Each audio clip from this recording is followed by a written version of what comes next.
ولم يجعل له عوجا قيما لينذر بأسا شديدا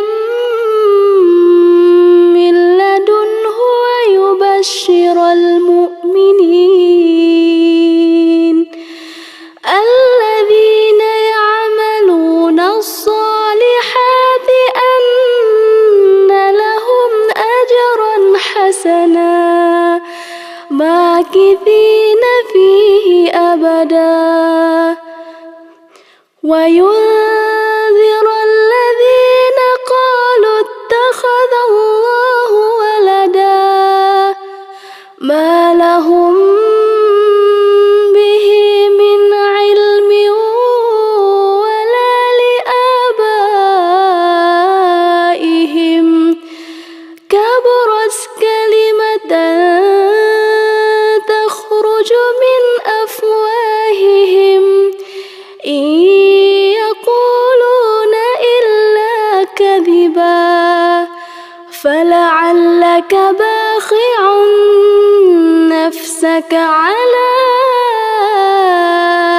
آثارهم إن لم يؤمنوا بهذا الحديث أسفا إنا جعلنا ما على الأرض زينة لها لنبلوهم أيهم أحسن عملا وإنا لجاعلون ما عليها صعيدا جرزا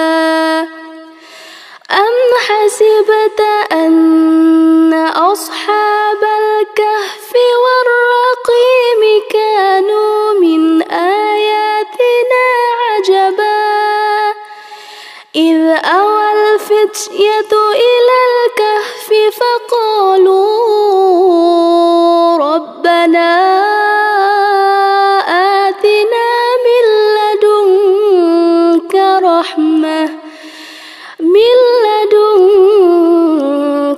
رحمة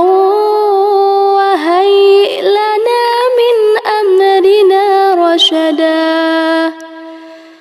فضربنا على آذانهم في الكهف سنين عددا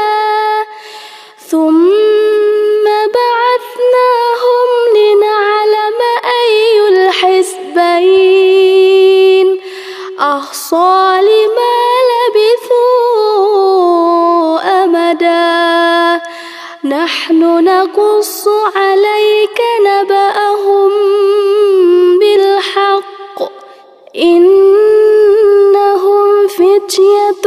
آمنوا بربهم وزدناهم هدى وربطنا على قلوبهم إذ قاموا فقالوا ربنا رب السماوات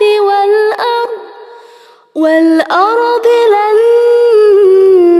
ندعو من دونه إلها لقد قلنا إذا شططا هؤلاء قومنا اتخذوا من دونه آلهة لولا يأتون عليهم بسلطان بين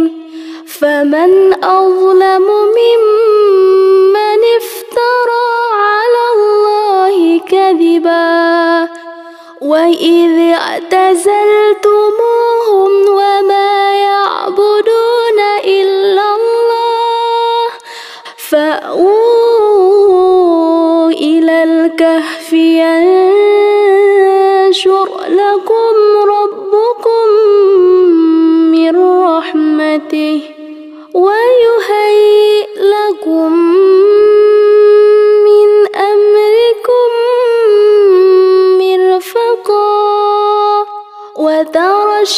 الشمس إذا طلعت تزاور عن كهفهم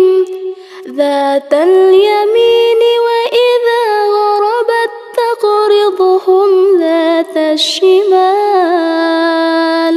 وهم في فجوة منه ذلك من آيات الله من يهد الله فهو المهتد ومن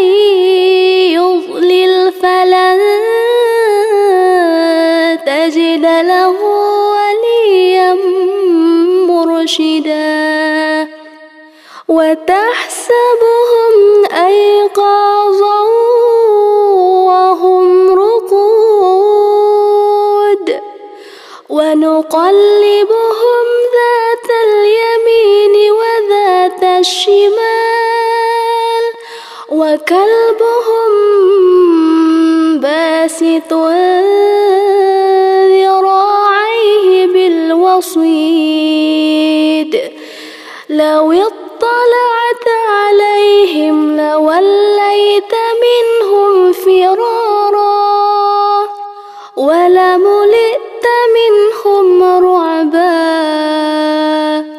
وكذلك بعثناهم ليتساءلوا بينهم قال قائل منهم كم لبثتم قالوا لبثنا يوما أو بعض يوم قالوا ربكم أعلم بما لبثتم فابعثوا أحدكم بورقكم هذه إلى المدينة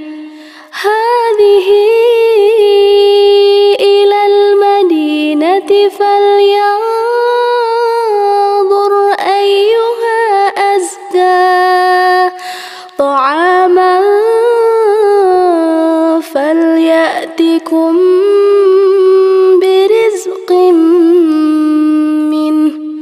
وليتلطف ولا يشعرن بكم أحدا إنهم إن يظهروا عليكم يرجموكم أو يعيدوكم في ملتهم ولن تفلحوا إذا أبدا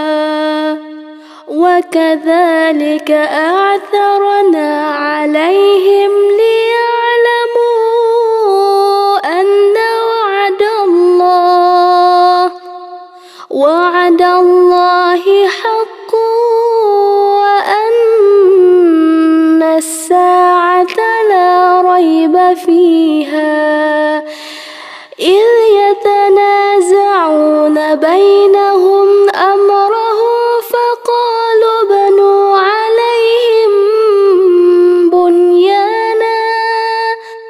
ربهم أعلم بهم قال الذين غلبوا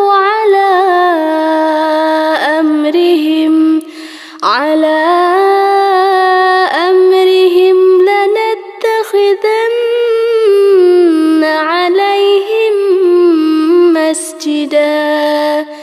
سيقولون ثلاثة رابعهم كلبهم ويقولون خمسة سادسهم كلبهم رجما بالغيب ويقولون سبعة وثامنهم كلبهم قل ربي أعلم بعدتهم ما يعلمهم إلا قليل فلا تمار فيهم إلا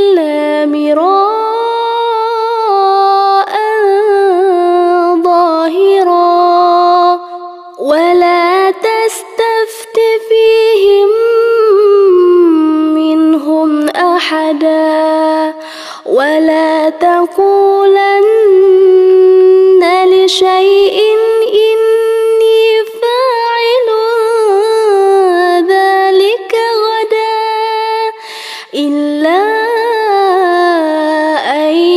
يشاء الله.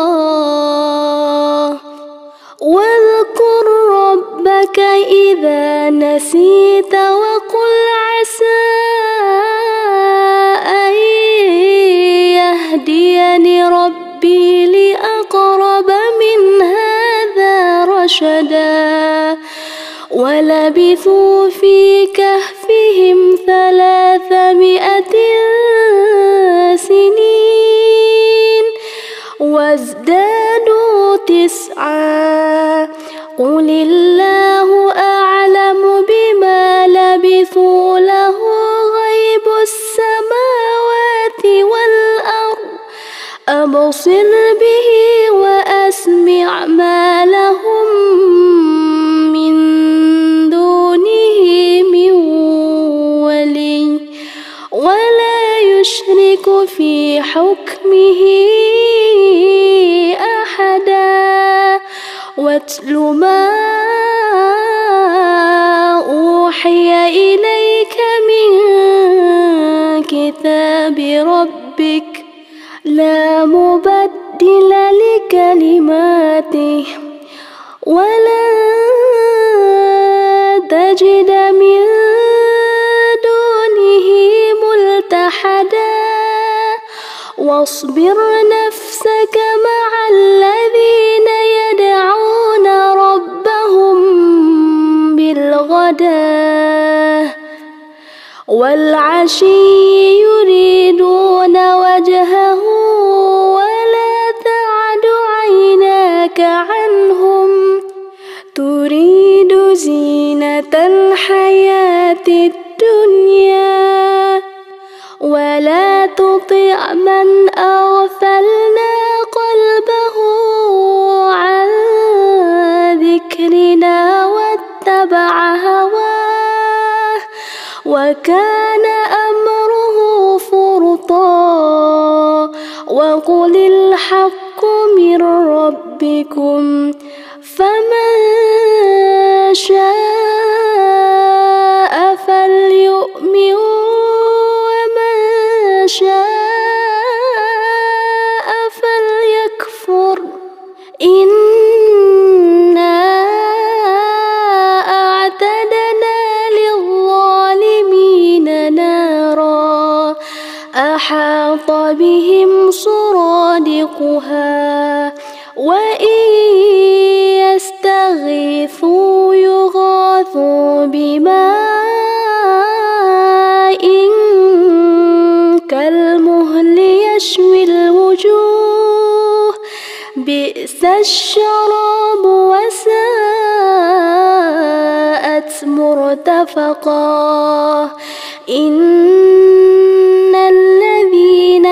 آمنوا وعملوا الصالحات إنا لا نضيع أجر من أحسن عملا. أولئك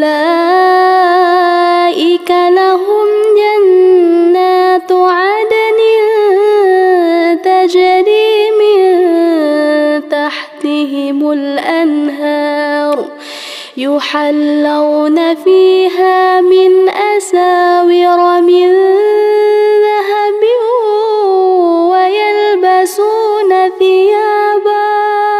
ويلبسون ثيابا خضرا من سندس واستبرق متكئين فيها على الأرائك نعم الثواب وحسنت مرتفقا. واضرب لهم مثلا الرجلين جعلنا لأحدهما جنتين من أعناب وحففناهما وحففناهما بنخل وجعلنا بينهما زرعا كلتا الجنتين آتت أكلها ولم تظلم منه شيئا وفجرنا خلالهما نهرا وكان له ثمر فقال لصاحبه وهو يحاوره أنا أكثر منك مالا وأعز نفرا ودخل جنته وهو ظالم لنفسه قال ما أظن أن تبيد هذه أبدا وما أظن الساعة قائمة ولئن رددت إلى ربي لأجدن خيرا منها منقلبا قال له صاحبه وهو يحاوره أكفرت بالذي خلقك من تراب ثم من نطفة ثم سواك رجلا لكن هو الله ربي ولا أشرك بربي أحدا ولولا إذ دخلت جنتك قلت ما شاء الله لا قوة إلا بالله إن ترني أنا أقل منك مالا وولدا فعسى ربي أن يؤتيني خيرا من جنتك ويرسل عليها حسبانا من السماء فتصبح صعيدا زلقا أو يصبح ماؤها غورا فلن تستطيع له طلبا وأحيط بثمره فأصبح يقلب كفيه على ما أنفق فيها وهي خاوية على عروشها ويقول يا ليتني لم أشرك بربي أحدا ولم تكن له فئة ينصرونه من دون الله وما كان منتصرا هنالك الولاية لله الحق هو خير ثوابا وخير عقبا واضرب لهم مثل الحياة الدنيا كماء أنزلناه من السماء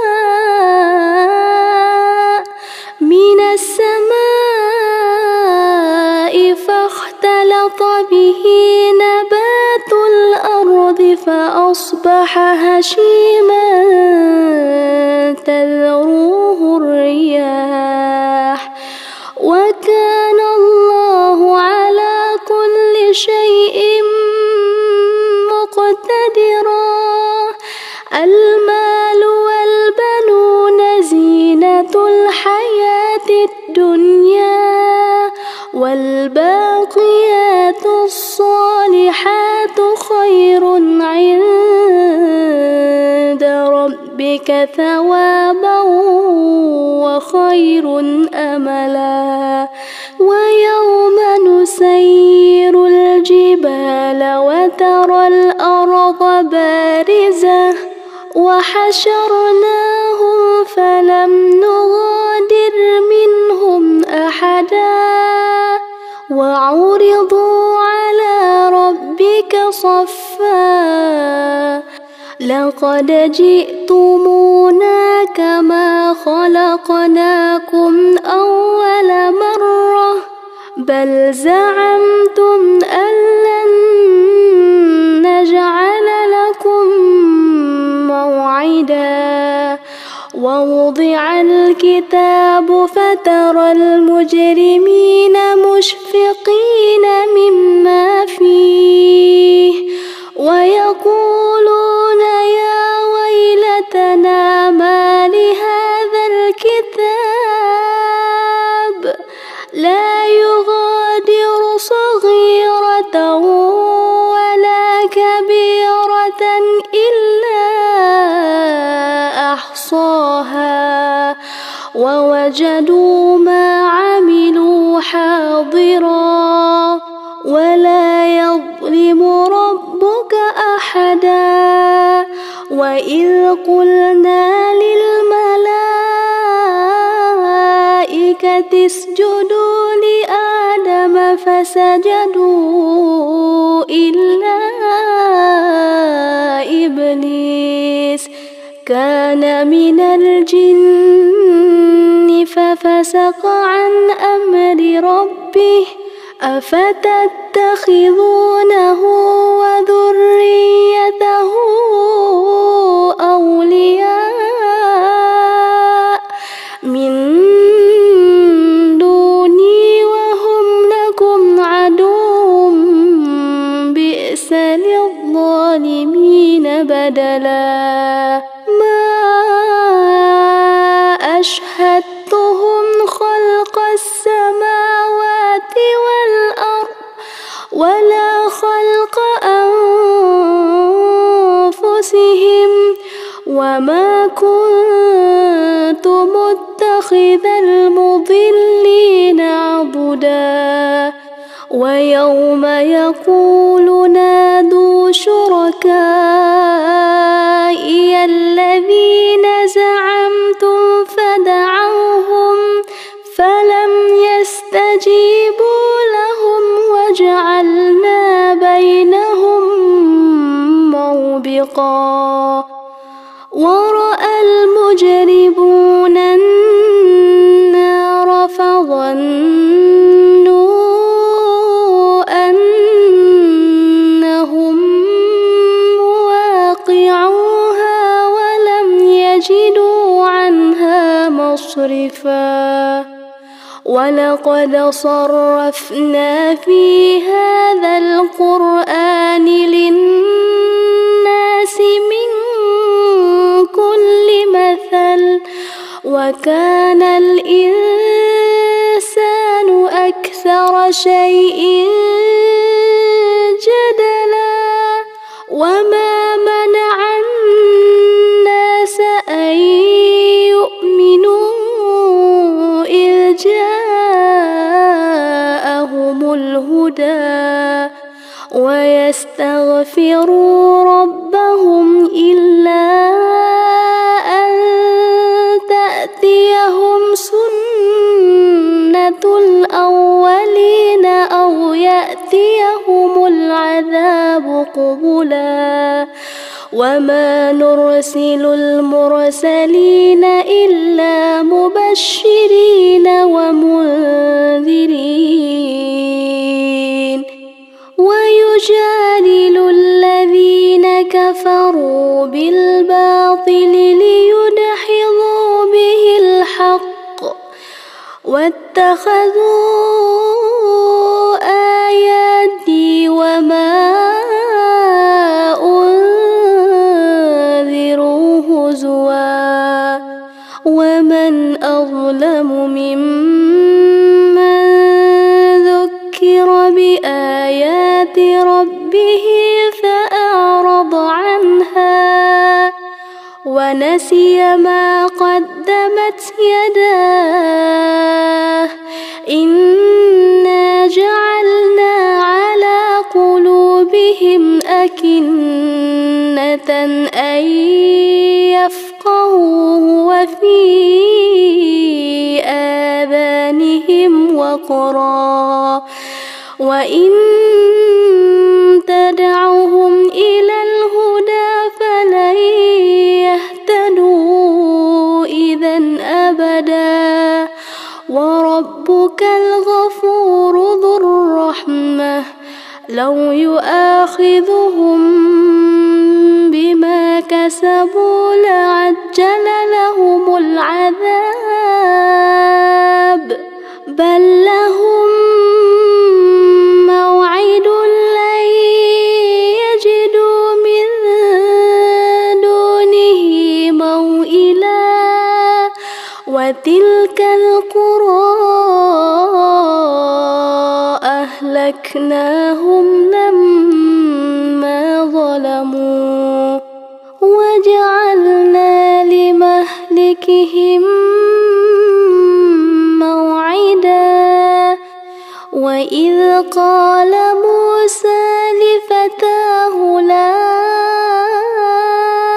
أبرح حتى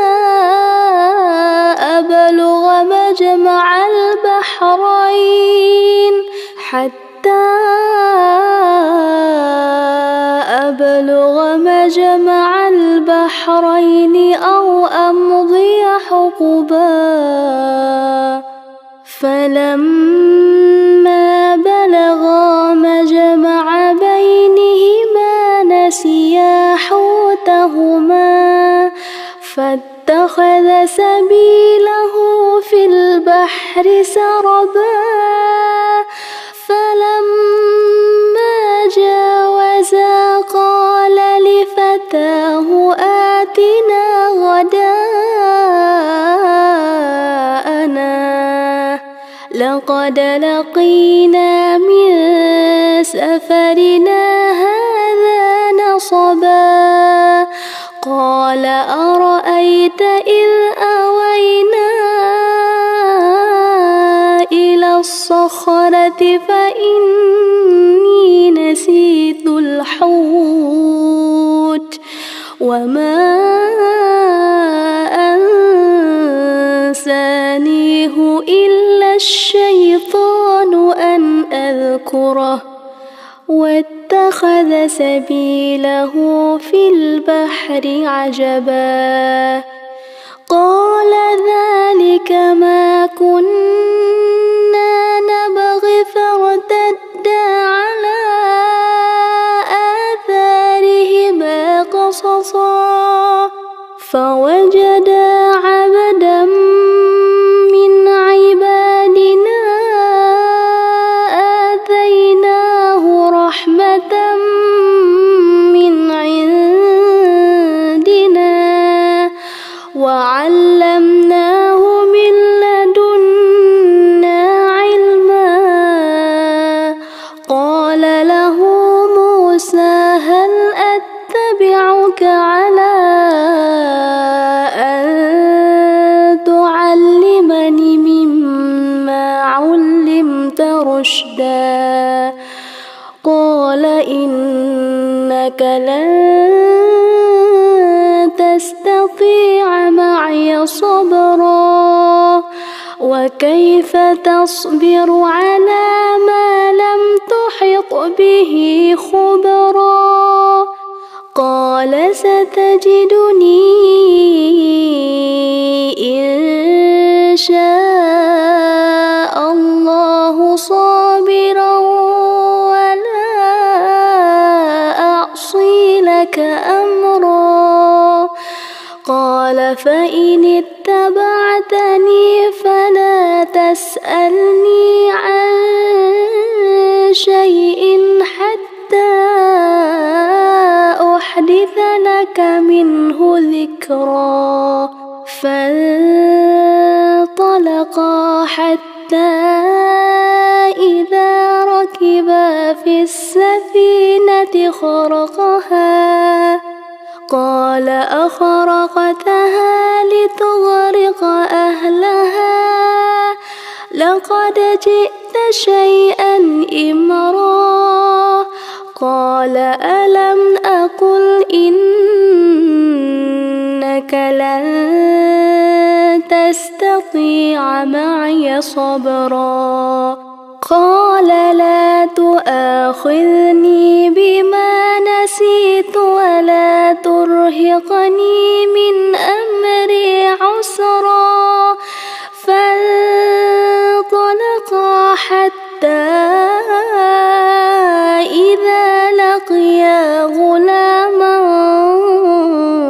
فقتله قال أقتلت نفسا زكية بغير نفس لقد جئت شيئا نكرا.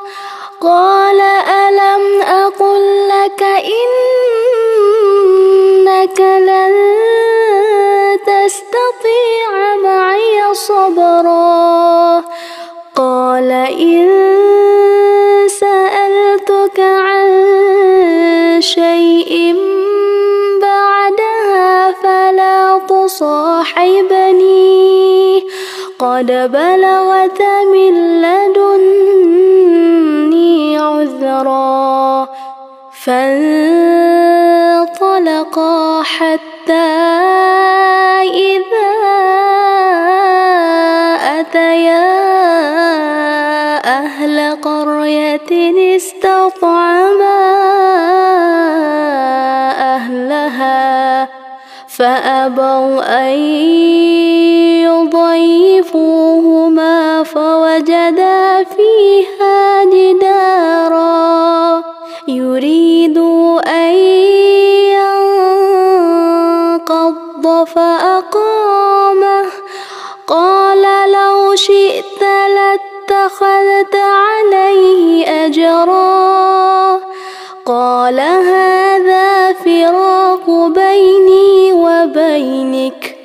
سأنبئك بتأويل ما لم تستطع عليه صبرا. أما السفينة فكانت لمساكين يعملون في البحر فأردت أن أعيبها وكان وراءهم ملك يأخذ كل سفينة غصبا. وأما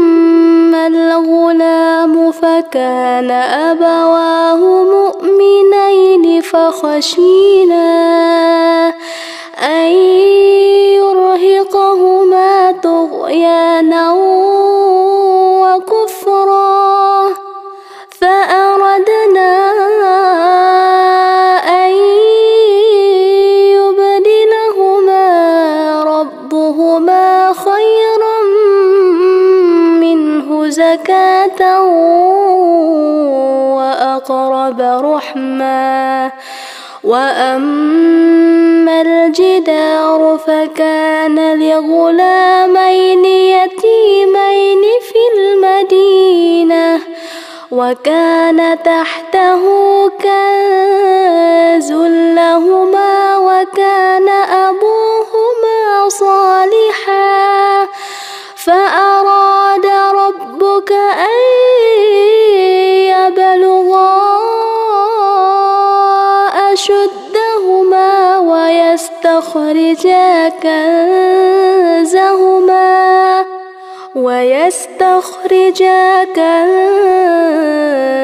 كنزهما رحمة من ربك ربك وما فعلته عن أمري ذلك تأويل ما لم تستطع عليه صبرا ويسألونك عن ذي القرنين قل سأتلو عليكم منه ذكرا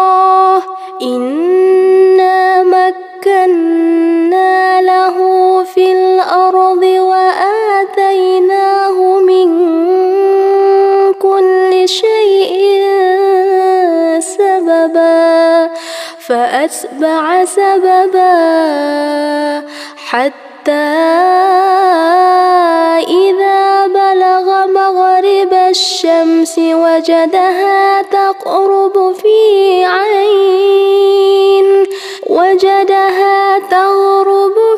عين حمئة ووجد عندها قوما قلنا يا ذا القرنين إما أن تعذب وإما أن تتخذ فيهم حسنا قال أما من ظلم فسوف نعذبه ثم يرد إلى ربه فيعذبه عذابا نكرا وأما من آمن وعمل صالحا فله جزاء الحسنى وسنقول له من أمرنا يسرا ثم أتبع سببا حتى إذا بلغ مطلع الشمس وجدها تطلع على قوم لم نجعل لهم من دونها سترا كذلك وقد أحطنا بما لديه خبرا ثم أتبع سببا حتى إذا بلغ بين السدين وجد من دونهما قوما لا يكادون يفقهون قولا قالوا يا ذا القرنين إن يأجوج ومأجوج مفسدون في الأرض فهل نجعل لك خرجا على أن تجعل بيننا وبينهم سدا قال ما مكني فيه ربي خير فأعينوا بقوة أجعل بينكم وبينهم ردما آتوني زبر الحديد حتى إذا ساوى بين الصدفين قال انفخوا حتى إذا جعله نارا قال آتوني أفرغ عليه قطرا فما استطاعوا أن يظهروه وما استطاعوا له نقبا قال هذا رحمة من ربي فإذا جاء وعد ربي جعله دكا وكان وعد ربي حقا وتركنا بعضهم يومئذ يموج في بعض ونفخ في الصور فجمعناهم جمعا وعرضنا جهنم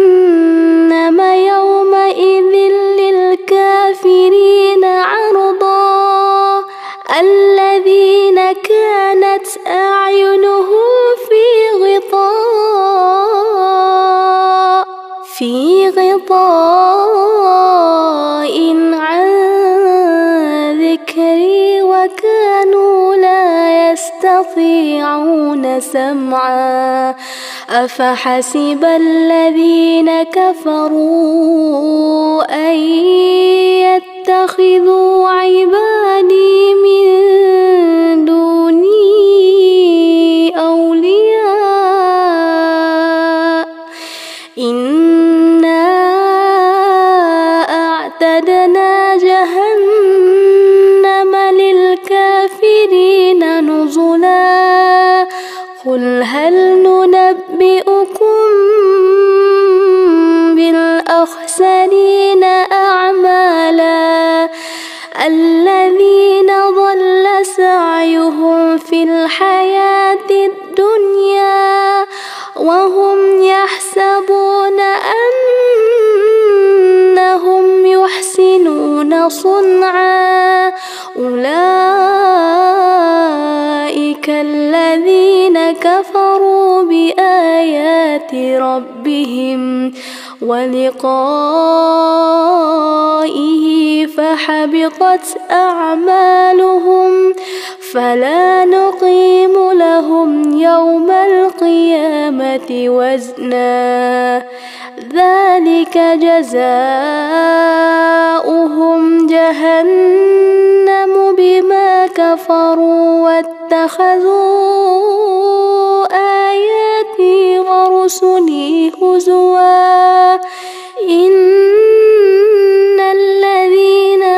آمنوا وعملوا الصالحات كانت لهم جنات الفردوس نزلا خالدين فيها لا يبغون عنها حولا قل لو كان البحر مدادا لكلمات ربي لنفد البحر قبل أن تنفد كلمات ربي ولو جئنا بمثله مددا قل إنما أنا بشر مثلكم يوحى إلي أنما إلهكم إله واحد فمن